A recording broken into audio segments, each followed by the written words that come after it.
امام شافعی سے ایک شخص نے کہا میرا حافظہ بڑا کمزور ہے، تو ہم لوگ تو دلیر نہیں نہ ہوتے، باتیں نہیں بتا سکتے، وظیفہ بتا دیتے ہیں یہ پڑھا کرو ٹھیک ہو جائے گا۔ اس نے کہا حضور میرا حافظہ بڑا کمزور ہے، تو امام صاحب کہنے لگے گناہ چھوڑ دے، کثرت گناہ حافظے کو کمزور کر دیتے۔ سچی بات کر دی کھول کے۔ تو سچ کبھی کبھی نا اگر ہم سچ بولیں تو وقتی مشکل بھی آتی ہے، وقتی طور پر مشکلات بھی ہوتی ہیں۔ حضرت ابی بن کعب کہتے ہیں میں کچھ کمزوری رہ گئی، سستی ہو گئی، جا نہیں سکا تھا نبی پاک کے ساتھ۔ حضرت کعب بن مالک جنگ تبوک میں جا نہیں سکا تھا، سستی ہو گئی۔ فرماتے ہیں میں حضور جب واپس آئے تو جو منافقین تھے انہوں نے جھوٹ بولے، حضور یہ مجبوری تھی یہ مجبوری تھی، حضور خاموش ہو گئے۔ میں نے عرض کی یا رسول اللہ بھول گیا تھا، سستی ہو گئی، خیال تھا کل پہنچ جاؤں گا پرسوں چلا جاؤں گا، لیکن وہ سستی ہو گئی۔ سچ بولا۔ 50 دن حضور ناراض رہے، ایک شخص بھی مدینے میں مجھ سے کلام نہیں کرتا تھا، لیکن فرماتے ہیں پتہ ہے اگرچہ مجھے وقتی تکلیف ہوئی پر پھر میرے سچ کی مجھے جزا یہ ملی کہ اللہ نے قرآن میں میری توبہ کا ذکر فرمایا۔ ان کی توبہ اب تلاوت ہوتی ہے۔ تو سچ بولیں، دیانت۔ 3 باتیں میں نے عرض کی ہیں، پھر دہراتا ہوں۔ ایک تو کوشش کریں مزاج کسی کو تکلیف نہ دیں، ہماری طبیعتیں بوجھ بنتی ہیں، اس سے لوگ آزمائش میں آ جاتے ہیں۔ دوسری بات کسی کی کوئی خدمت ہو سکتی ہے، کسی کا کوئی بھلا ہو سکتا ہے، مومن کا وجود نفع بخش ہوتا ہے، کوشش کریں کسی کا کتنا کو بھلا کر سکتے ہیں۔ اگر خود غرض بنیں گے نا، اپنا ہی گھر بنائیں گے، اپنی ذات پہ سوچیں گے تو خود غرض ہو جائیں گے۔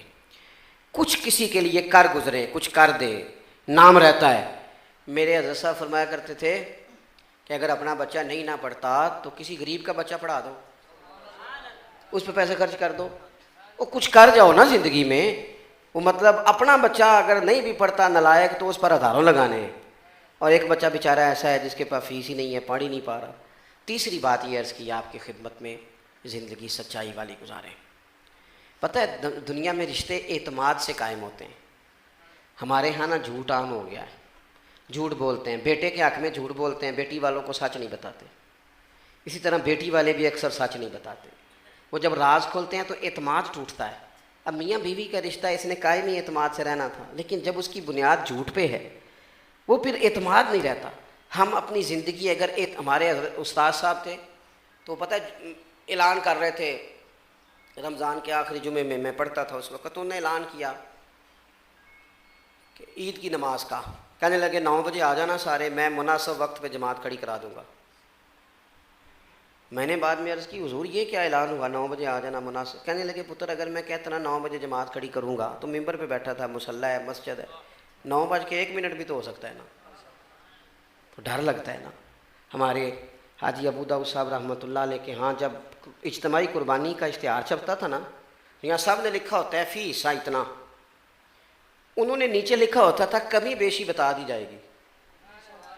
وہ کہتے تھے سیم اسی قیمت کا پورا جانور 100% خریدنا، یہ کئی دفعہ ممکن ہے بھائی، کوئی جانور 40 کا ملتا ہے، کوئی